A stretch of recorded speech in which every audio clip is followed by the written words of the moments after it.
Good afternoon, everyone. It's so great to see so many people joining us. I can see lots of people had their cameras off to begin. So yeah, thank you for bringing them all on. As we're just waiting for a few more people to log on, and I know a number of people will continue to log on for the next couple of minutes, I just thought we'd have a bit of Zoom fun and do a Zoom welcome.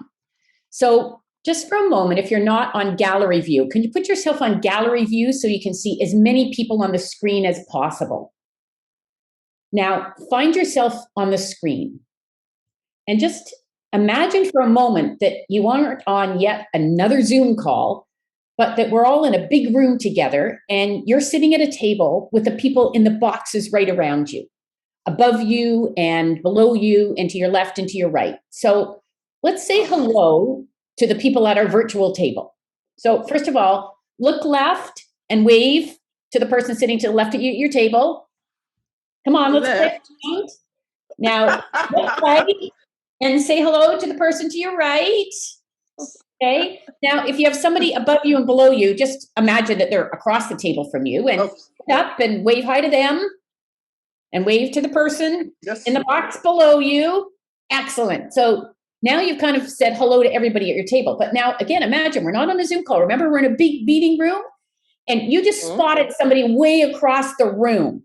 So look at all the boxes on the screen, scroll over because we got a couple of screens and see somebody you recognize. And just like, the wave that you give somebody way across the room. So just, wave to the person way across the room. There you go. Now, isn't that more fun to pretend that we're actually all together at a table in a big meeting room than just another Zoom call with a bunch of people in boxes? So I hope that you had fun as we did that. And now for those of you who have, followed my instructions and put yourself on gallery view, maybe you can move yourself back to speaker's view. Speaker. Top left, if you're on a computer, you should be able to change where it says view on to speaker's view. Okay, now I can't tell that you've done that, so I'm just gonna have to take your word for it that you've done it.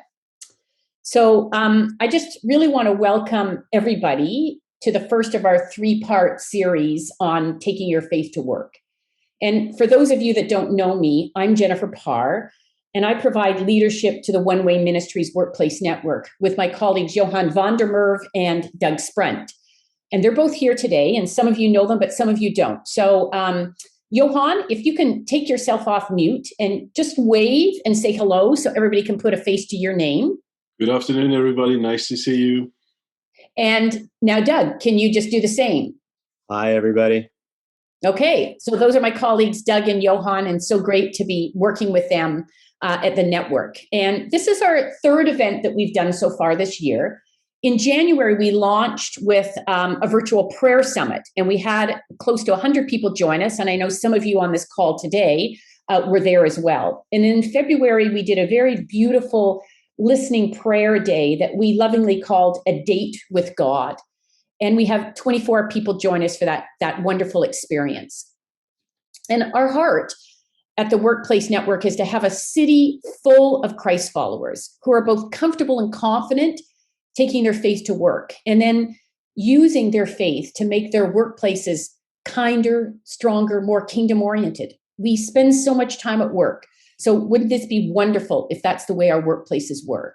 And so we launched the Workplace Network to be a place for you to be connected with and develop relationships with other Christians who share this vision. And if you're a Christian in the workplace, we don't want you to feel lonely or tentative about your faith. And that's one of the things we heard at the prayer summit. People said, I didn't know there were so many Christians in my workplace. So our mission is to inspire, encourage, and support all of you to join together with others to confidently live out your faith and calling at work. And as we live it out at work, we live it out in our city as well. So we want you to feel part of a movement of like-minded kingdom builders in Ottawa that is working to transform the day-to-day culture of our workplaces. And when we do that, it'll transform our city as well. And I think each of you may know, but you don't think about it every day, that every day that we go to work, we step into a mission field, a really important mission field. And every interaction that we have, every relationship that we build, every decision we make presents a potential opportunity to be God's hands and feet. So how do we do that? How are we God's hands and feet at work? Well, of course, there isn't just one way. There's many ways to do that. So in this spring series that we have, we're going to begin to explore 3 of those ways. Today, we're talking about exploring how to bring a Christ-like character to work. Next month, we're going to look at how do we love those we work with. We're called to love our neighbor. What does that look like at work? And then the month after that, our focus is going to be praying for and with those that we work with. So what's prayer in the public square look like? We are each called to be salt and light in the world. And that begins with our character. And that's why we started with this topic. Do people we work with see us differently than they see others? How do we show up at work? Do we conform to the norms of the world and our workplaces? Or do we show up as Christ would show up if he walked into our workplace with us every morning? And that's a challenging question, isn't it? I know personally, I'm still a work in progress. And for me, it's an ongoing journey to show up everywhere in my life 24/7 with a Christ-like character. So in the next hour, we're going to explore what does it look like to bring a Christ-like character to work. And honestly, we could do a multiple day session just on this one topic, but we'll begin today. Our session today is going to be interactive, and you're going to have an opportunity to hear from our guest speakers and to participate in a breakout group with 4 or 5 other participants to share thoughts and experiences with each other. And before we begin, I'd just like to thank our sponsor for our Taking Our Faith to Work series, Wills Transfer. Terry and Heather Wills have been really generous supporters of our workplace network, and we really thank them for their support and for sponsoring this series. So let's get started.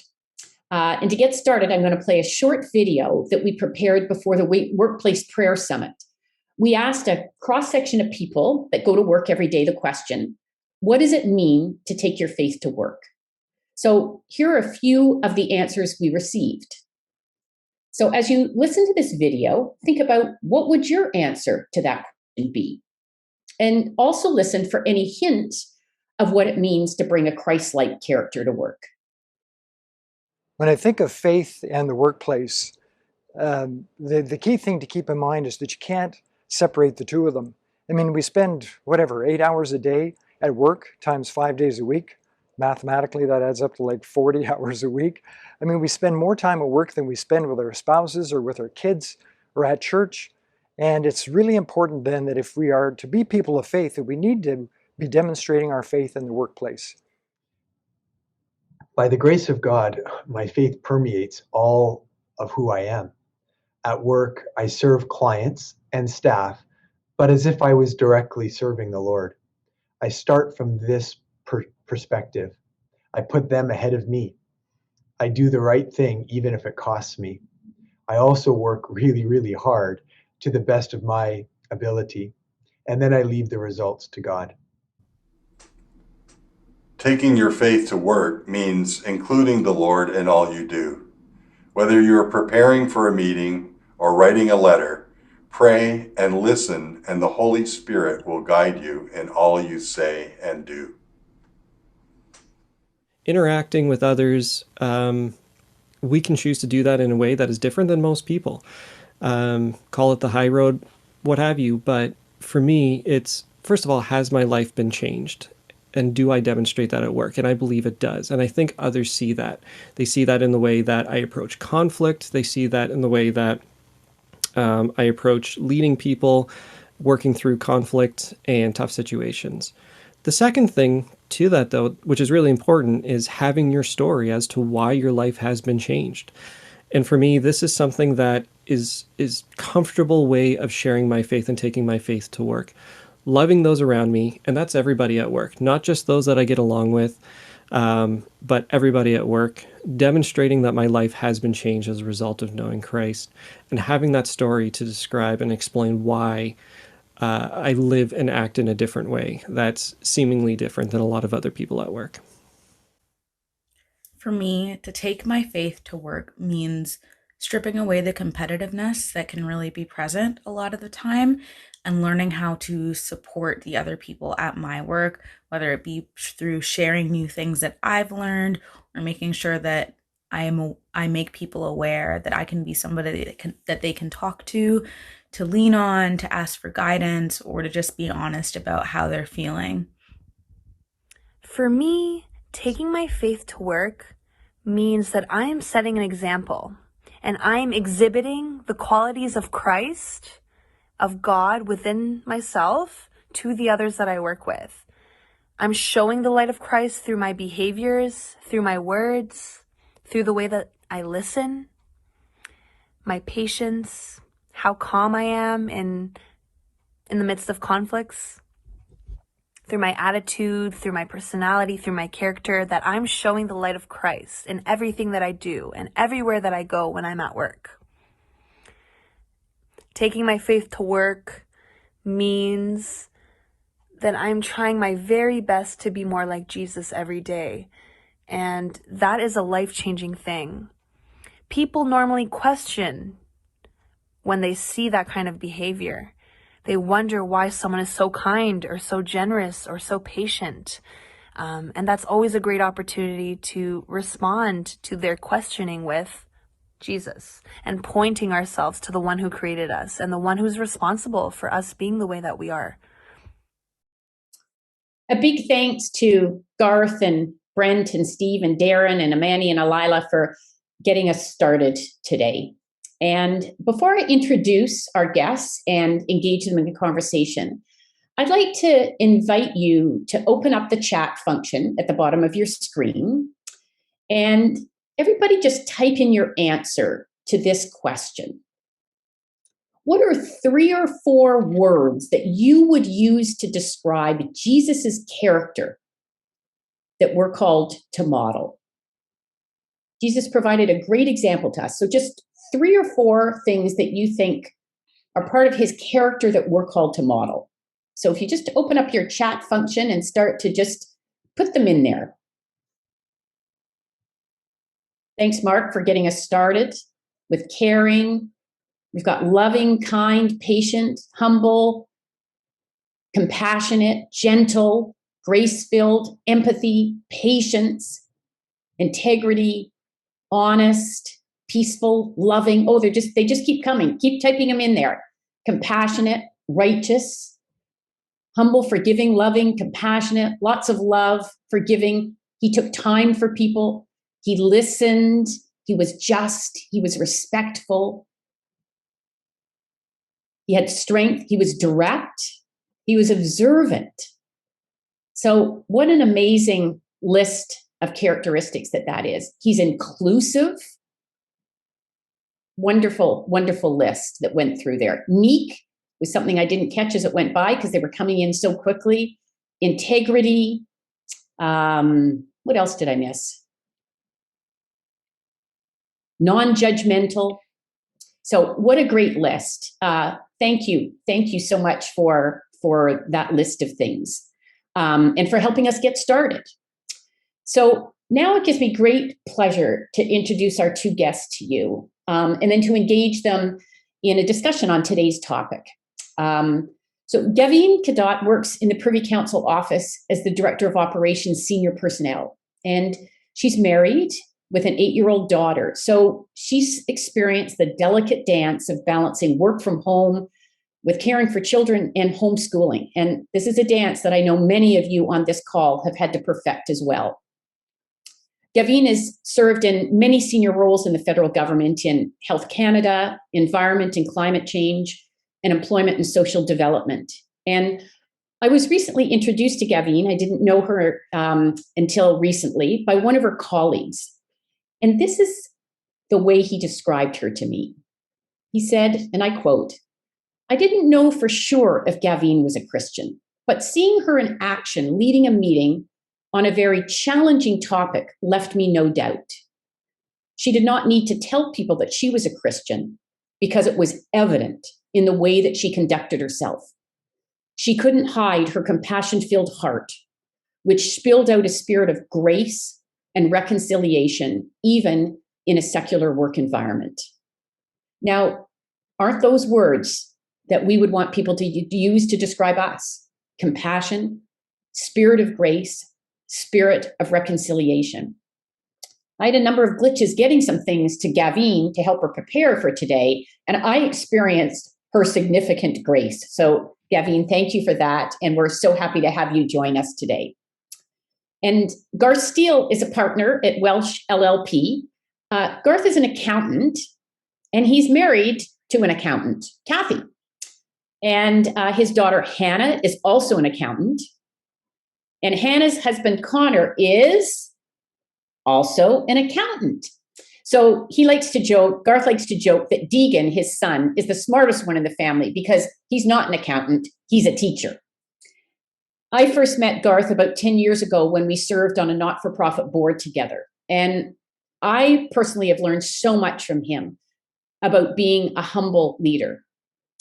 He is patient and kind. He's very wise, but he has very little ego. So he always gives others the space to share their own perspectives on an issue or a challenge before weighing in with his own. And one of the most important lessons that Garth taught me about bringing a Christ-like character to our leadership is to have others see more of Jesus and less of us. I have to remind myself all of that all the time. Jennifer, more of him, less of you. So that's what we want people to see as we interact with us. So welcome, Garth. Thank you for joining us and for all that you have taught me. So let's get started with our discussion. And I'm going to start with a really easy question for you. Gaveen, I'll start with you first. What stood out for you? I know those comments that people put in the chat rolled through really quickly, but was there one or two things that stood out for you? What stood out for you as you looked at them? Well, I think what stood out to me in looking at that list is I think there's a commonness, is that there's things that thread through that we really see that emphasize for us Christ's character and what we want to demonstrate daily, things like patience. And I saw humility a lot, which I'll be talking about too, which is going to be neat. And forgiveness. I think a lot of people, we tend to forgive that or not think of it as sort of that daily aspect of and how do we invite forgiveness and how do we show forgiveness in the workplace, I think is a very neat idea. So those are some of the things that came out: patience, loving and kind. These are the words that sort of came out to me. And I think later on, I'll get a chance to talk a little bit more about those. I think, everyone would get an A+ in Sunday school for those answers for sure. Yeah. I was thinking about my class, and I think they're right on. And I loved seeing inclusiveness, and I'll be talking about that as well. And I think that's something that Jesus really demonstrated in his life and work. That's great. Thanks, Gaveen. And Garth, what about you? As they scrolled through, did anything jump out at you? Well, what jumped out at me was the truth in all of those words. Like, that's who Jesus is. And the challenge is, when I look at those words, I think, am I doing that in my workplace? And I think of some of those words and think, failed on that one, failed on that one, failed on that one. Oh, not so bad on this one. So it's a real good reflection point to see those words and understand that Christ calls us to apply those words to our lives, in the work, in our family, with our neighbors, and so on. Yeah, thanks, Garth. That would be a great list that we could each pin to our computer every day and look at it before we started our day. So let me get a bit more personal with each of you. And what would you say would be the top 3 or 4 Christ-like characteristics that you try to model? And not just in your life overall, but particularly or specifically at work. The characteristics that you would want people to use down the road when you retire at your retirement party to describe you. So, Garth, maybe you can answer first, and then we'll go over to Gaveen. I think on that list of words, Bob put down a servant. And I think that kind of reflects the number one thing that I think about. And that is that we need to recognize that our number one boss is God or Jesus, as opposed to the person who signs our paycheck or the managing partner in my firm or whatever it is. So it's recognizing who your number one boss is. So that would be number one for me. And number two is honesty and integrity, especially in a professional services firm like I'm in. That's important. And gratitude is another one that I find I resonate with that, and I think God would be happy with my gratitude. So those would be my top 3 things for me. Okay, and we're going to probe those a little bit deeper. Now, just for everybody to know, Gaveen and Garth did not have an opportunity to compare their notes and their lists. So, Gaveen, over to you. What would your top 3 be? 3 or 4 be? Well, first, I'd like to say I really like how this question is framed, because it's about what you do. You try to model, which is a good starting point for me, because these are the ones. I'll give the ones that are consistently on my mind, because we did see a long list, but I'll give the 3 that are top. And I really like that it's about, the character, and how does that impact your leadership? Because I feel that sometimes when we're looking at Jesus and leadership, what can we take from it? It becomes like a to-do list as opposed to a to-be list. And what do we want to be? So it's a good point of reflection. So with that said, I would start off with humility. The way Jesus lived his life, the way he came into this world, the way he spoke, it was almost, yelling humility, in a certain way. Like, you just have to look at how his life went, and you recognize just how important that is. And in the workplace, and I think someone mentioned it in the video, there can be a lot of that competitiveness and people trying to position themselves as the smartest in the room or having all the ideas. And I think counter to that is having a spirit of humility. The next I would say is inclusiveness. Jesus in his actions, in his speech, he modeled inclusiveness.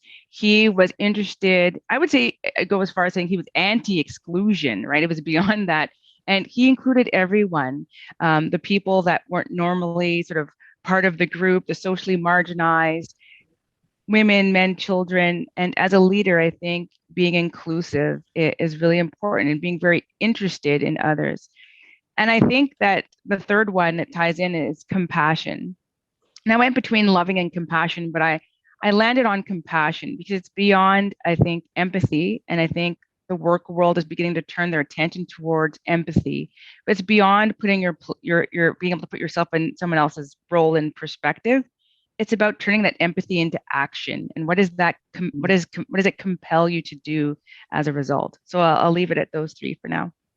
Great. I really like that kind of that compassion is empathy in action. So thanks very much. And what's interesting is, and I'm happy that this has happened because we'll explore them all, is that there were different things on each of your lists, which shows, and we saw that, right? The list is long. So let me just dive a little bit deeper into this. And Gaveen, maybe we'll just continue with you. Why did you pick these 3? And what difference do you think it would make in our workplace if everyone modeled humility, inclusiveness, and compassion?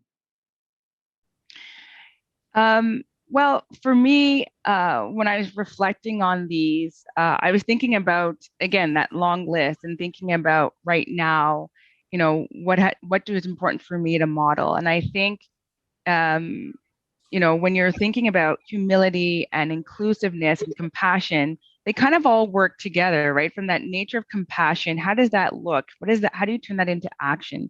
And oftentimes it leads you to want to include and be curious about and care about other people and those that are sitting around the margin, and bringing them in and understanding the other person. And I think as leaders, we are able to bring our teams along when we have that spirit of humility, when we are not walking around as the one with all of the answers or the only way and best way to do things. You get people more engaged. You gain trust from others because they do believe. So I think they all weave together as well in terms of getting the most out of your teams and connecting people. So that's why I see those. And so in terms of how that, results in the workplace, I think it's a safetiness that people would feel in the workplace. If we had leaders that were humble and inclusive and compassionate, people would have a sense of safety in the workplace. And with a sense of safety, they can bring their whole selves to work. Yeah. That's great. Thank you very much. And, we read a lot too about how we've got an epidemic of loneliness right now. And it's not just older people stuck at home alone that are lonely. There's people that are working every day that are feeling incredibly alone and isolated. And what a big difference it would be if they felt our compassion and were included. And so thanks, Gaveen. And I'm going to ask you another question about that in a sec. But Garth, maybe can you just probe a little bit more? You said just remembering who our boss really is and recognizing that it's God, and honesty, integrity, and gratitude. So what do you think would be different in our workplaces if we all modeled these? Wow. Well, gratitude, if we start with the third one, gratitude is not just about being thankful in your heart, but it's about expressing gratitude to the people that you work with, your clients, your suppliers, your employees, and so on, because it makes them feel a bigger part of the team, going to that inclusive term again.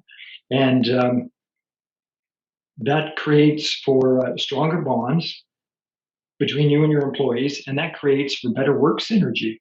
Things get done faster, and there's opportunities for forgiveness that aren't there if you don't express gratitude. So it's not just about having it in your heart, it's about sharing it with others. So it really builds the team. Honesty and integrity, that's important because that shows that you're real and you're vulnerable. If you admit, oops, I made a mistake and I'm sorry about that, and I'd like to help you fix that, but I don't have the skills to do it. As opposed to burying something in your bottom drawer and waiting for the boss to find out 4 weeks later that, oops, this happened, and now the consequences have gone through the roof and you've lost a client and so on and so forth.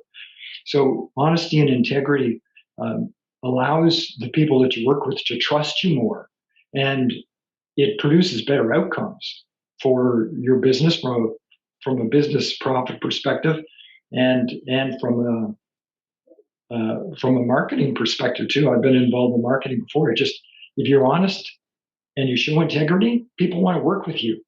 Mm-hmm. And God being the boss, you got to follow God's rules over any workplace rules. There's a series of filters that you work through in making any decision. And the first filter it's got to go through is the God filter. Is this okay with God? And if it's not, if your workplace rules are in conflict with that, talk to your workplace boss about those rules, because God's the ultimate boss. We got to follow His rules before workplace rules. Yeah, thanks very much for that. I was on a call earlier today where he did express that he had a big moment at work just last week because he felt he was being kind of encouraged, and maybe the easy thing to do would be to lie about something. And he said, nobody probably would have known. But he said, that's not what I do. I report to God, and I was not going to lie. So just on that, could you take just, any one of these, or a couple of them if you want, and just give us an example of what this looks like? And that might be an example of something that you've modeled or something that you've seen modeled with others. So, Garth, maybe I'll start with you, and then Gaveen, we're going to go back to you. An example about making God the boss. We had this contract with an insurance company that had an employee assistance program that they were administering to a bunch of large employers, including Apple and Chrysler and so on. And they had hired us to manage the financial questions. So if one of their employees called the employee assistance hotline and it was a financial question, they'd forward it to us. And I answered this call one day, and there was this guy on the phone who worked for Apple, and he was just about bankrupt. He was spending more than he made. His relationship with his wife was terrible. They were about to have a divorce. And I felt God calling me to pray for this guy over the phone, for this guy I'd never met. And it's like that went against the workplace rules. I was not supposed to deviate from the list of topics that I was to talk about. But I really felt compelled by God to pray for this guy, and I did. And 3 months later, I get a message on my voicemail from this fellow saying, thank you for the prayers. His wife and he have reconciled. They've paid off their debts. He's got a new job, and he's going to church, and God is in his life. And this was from a 45-second prayer that I had done because I followed God's rules as opposed to the script I was supposed to follow. What a beautiful example. I got goosebumps when you told that story, and just being led by the Holy Spirit. Amazing example. Do you have one more example before I ask Gaveen? You can go on to Gaveen. Okay, Gaveen. Thank you. So I'm gonna pick humility, and this is an old story for me, but it's something that I learned very early on my leadership journey in my career. And the situation was that I was working in a job where I was dealing a lot with senior management, with the assistant deputy minister community.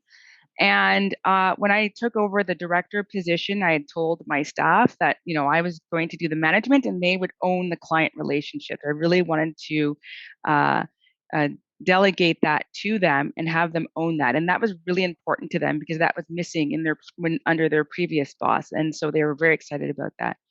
And one day I got a call from an ADM. They wanted to meet me, assistant deputy minister, to go over some HR issues. And I said, sure. I gathered all the stuff, the other research, and I ran and I met with the assistant deputy minister, and they talked about their HR strategy, and I took notes and I was advising them. And a couple days later, I learned from one of the managers that report to me that one of my senior analysts was sort of upset over the fact that, I didn't make room for her at this meeting. And, I got into this space of, well, I'm the director, and sometimes if an ADM calls me, that's just part of the job. Sometimes it's going to be me, and I'm in the right. And I had this long list, and the employee was coming to meet with me. And I knew it was going to be a tough meeting because I knew there was a bit of a tension in the relationship. I could see it on her face. And I had my arguments ready about why sometimes this just happens and you just got to get used to it. And I was going through, and I thought, it's going to be a tough discussion. Let me bow my head in prayer and just sort of ask God to help me with the right words. And God's like, it's you. Your pride's in the way. And luckily, I'm so blessed that happened because it was an opportunity to repair a relationship. And she walks into my office, she sits down, and I said, I'm sorry. You should have been at that meeting. There's no reason I couldn't have made space for you to be at that meeting. That was your role. And, I think about that because there's so many times at work where we miss opportunities to strengthen or repair a relationship because we don't see the need to apologize. Yeah. We use our title, we use our rank, we have our list of why it's okay, but oftentimes we miss that opportunity. So I share that with the group. Great. That's a great story. And also too about, you weren't as inclusive as you could have been and lost an opportunity for somebody. So we have time for two more questions quickly. So this next one, you have a really long answer to it, but you're both really successful in your careers. Now, most promotion criteria at most organizations wouldn't include the words having Christ-like character as one of the criteria you get promoted on. So I'd like to ask you both, are there Christ-like characteristics that are counter to what might be expected to get ahead? And how have you navigated this? Or maybe you found, in fact, that the Christ-like characters have helped you get ahead. So, Gaveen, why don't you start, and then I'll ask Garth. Absolutely. you're right that you're not going to see Christ-like characters in a lot of job postings, but it's interesting because, and I work in HR, and there is a character-based leadership trend that's really taking off, and I'm seeing it taking off in the public sector. So I'm starting to see these characteristics actually showing up in evaluations for executive positions in the federal public service, which is very interesting to see. Things like empathy and humility, compassion, etc. So it'll be interesting to see where this goes. So I think there's an understanding now that these are desirable traits that have been forgotten. When I think about promotion and promotion criteria, I think what happens is not so much what's being sought after, but once people attain those levels, it's like there's a switch that says, I'm entitled to behave in a certain way because I have to. Like there's a justification for bad behavior, if you will, which is very strange because you're not going to see a poster that says looking for someone who's going to be aggressive and yell at staff or turn people off. If that's not there, people aren't assessing for that. But they overvalue certain things that can turn into those behaviors. So if you mix the two together, a lack of humility with sort of strong action orientation, then you get the bully, right? And so it's that is what I see happening. And so for me, the way I've been able to navigate that is, and we've heard it before, is being sort of true to yourself and being authentic. That, Garth talked about, truth and integrity. Having that as a base in terms of a character trait gives you that authenticity to stay close to who you are. And I think I've been successful because I have actually done it differently. And I have the benefit of, I'm transitioning, as you know, between jobs. I'll be joining the Public Service Commission in a few weeks as their new vice president of policy and communications.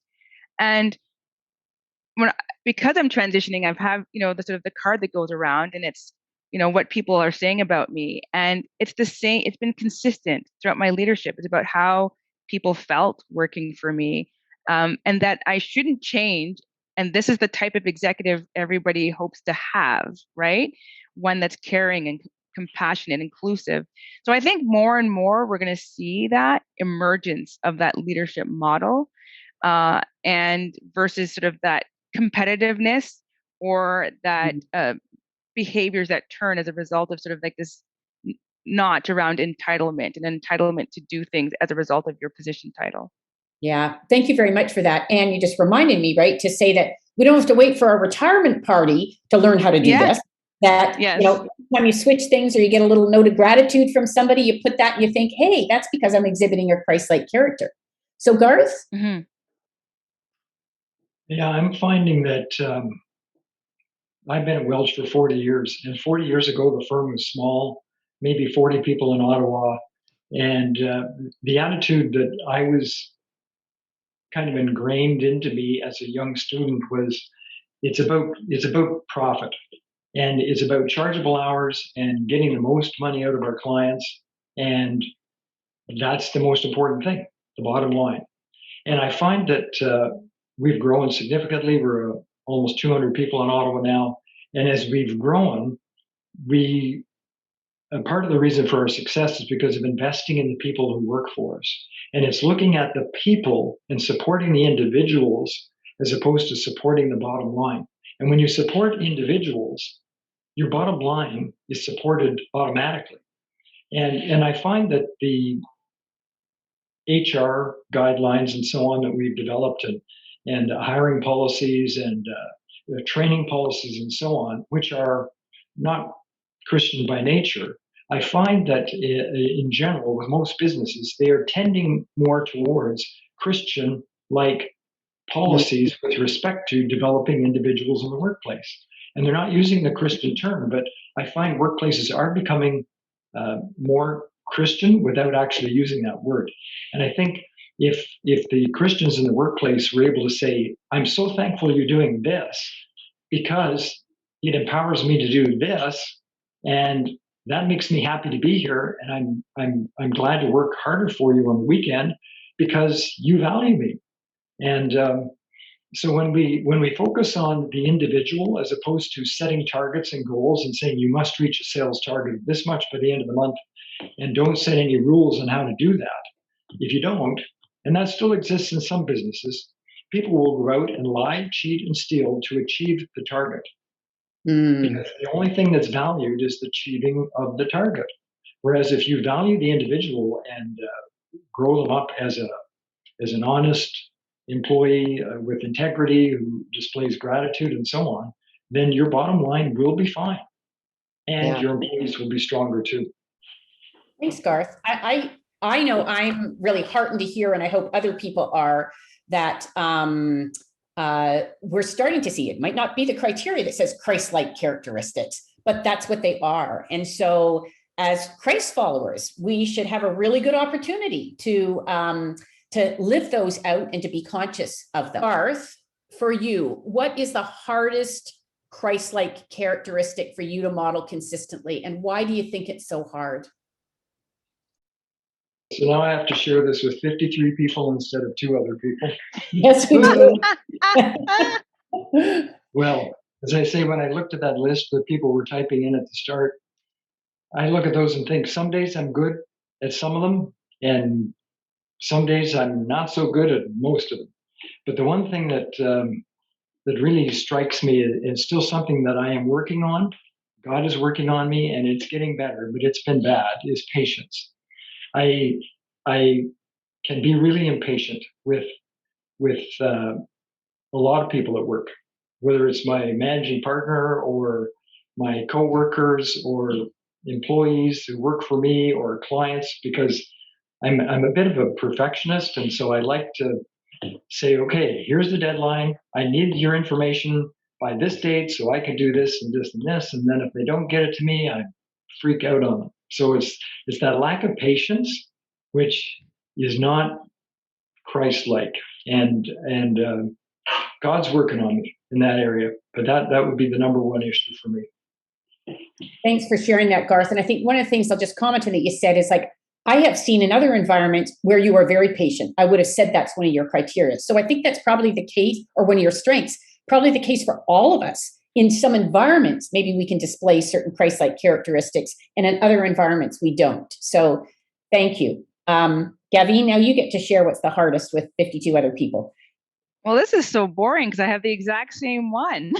But, I'll take a different angle, because I was looking at reading an article about how Jesus was said a great active listener.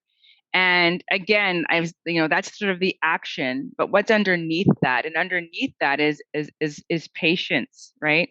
And compassion, and really caring to hear what the other has to say. So, I'm a talker, so I'm rapidly thinking and rapidly getting ready, and I have to work very hard on, being in that space. It's a constant. It's something I've been working on for years. Is just thinking of, being patient, and practicing that sort of active listening. So that's, a lot of people probably would know that, but it's because I work so hard on it, and it's, God's working on me on that as well. But it's something that's important to me. And I think if I wanted to add something a little different, I guess I could say, sort of, and I think, Garth spoke about this, that discernment, that God filter. I find that sometimes I can be in these discussions and it's like a strategy discussion. And what if I were to really discern what it should be about, it's really a value discussion. Are we doing the good thing, or are we doing the right thing? And I think in leadership and in decision making and at work, it's always, should we have such a strong focus on the strategy, or should we be thinking about the value discussion that should trump the strategy discussion? Excellent. Thank you. Just one question for you, Garth, and then I think that we're going to need to close. But is there any scripture that speaks to you on the topic of Christ-like character or taking our faith to work? Yes. It struck me last week. I found this one, and it was 1 Peter 5 in the first 6 verses. And Peter's talking to spiritual leaders, but I find that these instructions apply to workplace leaders too. And it's important that each of us realize we're all leaders in the workplace. We're all responsible for something, for some task, and therefore we are a leader. And the scripture says, be shepherds over the flock God has entrusted to you. So think of the flock as people you work with, right? God has entrusted you as a Christian in the workplace. You may be the only one there. God has entrusted you with that contingent of coworkers to be Christ's flock under your care. And watch over the flock as God does. Don't do this because you have to, but do it because you want to. So it's having that attitude of desiring to serve the flock of people that you're with. Again, whether it's employees, clients, customers, your boss, or whatever, but do it because you want to, not because you're told to do it. And don't do it out of greed, but do it out of a desire to serve. So again, when we're in the workplace, it's not about the paycheck and building wealth on earth for us, but it's about serving Christ. So we need to have that attitude. So that's a really powerful scripture for me this week. Okay. Thank you very much. And Gaveen, we're going to have to close in one sec, but any last thought from you? I think that's a great way to close, and I really appreciate Garth sharing that. That's wonderful to reflect on. So I won't add anything further. Thank you. Thanks, Gaveen. Thank you to the two of you again. And I just, want to thank everybody who's on this call. As you can see, we could have taken way more time than we had over this lunch hour for this topic, and maybe we'll raise this topic again in a different way so that we can have even more discussion. But we hope that you will join us. All the people here will join us on our next two events on April 13th on Love in the Workplace and May 11th on prayer. And please feel free to encourage some of your colleagues or your friends to join us or to register for our newsletter, because we really want to continue to build a community together in Ottawa. And I also want to mention that we really have a heart to see the number of workplace prayer groups in our city multiply. And we're actually really encouraged by the number that exist. So if you're leading a group or would like to consider starting a group, please reach out to Johan, who's trying to connect people. And he's just put his email in the chat function. So if I can just take 30 seconds to close us in prayer and then wish everybody a great afternoon. So Heavenly Father, we thank you so much for this time together. We thank you that you have created us in your image and to be just like you. But we also acknowledge that you created us to be human and we are imperfect. So Lord, as we close off from today and we go for the rest of our afternoon and the rest of the week, Lord, as we look to you, will you help us just to model your character in our workplaces and to make our workplaces just different places that are welcoming and inclusive and forgiving and loving workplaces, Lord, so that people will want to come and work. They'll be excited to work with us. And Lord, if we can transform our workplaces in this city, we will transform our whole city. So Lord, we lift this rest of the day to you and we give thanks to you. Amen. Thank you so much, everybody. And please join us again next month for the next in our series. Thank you. Thank you so much. Bye. Bye. Thank you so much. Bye-bye. Thank you.